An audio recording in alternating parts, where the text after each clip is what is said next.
घरी कधीही बगडे आणले म्हणजे डोक्याकडचा भाग आणलं तर ते सुद्धा तुम्हाला बघायचं की त्यामध्ये ओलावा तर जास्त नाहीये ना, ते सुद्धा ओलावा जाणवत असेल तर त्याला सुद्धा तुम्हाला उन्हात ठेवायचं आहे।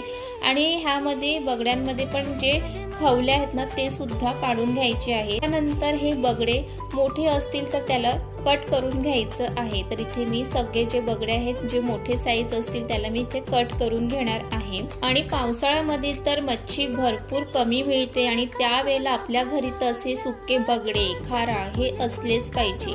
आणि तुमच्या घरी डोक्याकडचा भाग आणून त्याचं कालवण बनवतात का हे नक्की मला कमेंट करून सांगा, कारण पावसाळ्यात तर डोक्याकडचं भागाचं कालवण खायची मज्जा काही वेगळीच असते। आणि कधीही डोक्याकडचा भाग आणलं ना ते व्यवस्थित असं सुकलेलं पाहिजे, त्यामध्ये जर ओलावा राहिला ना तर ते जास्त दिवस टिकत नाही, तर हे खूप महत्त्वाचं आहे।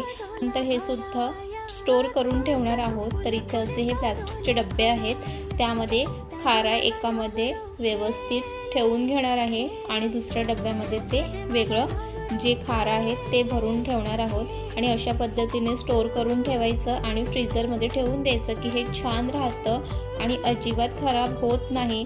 तुम्ही सुद्धा कधीही डोक्याकडचं भाग आणलं तर अशा पद्धतीने ते साफ करून घ्या आणि मग डब्यामध्ये व्यवस्थित भरून घ्या।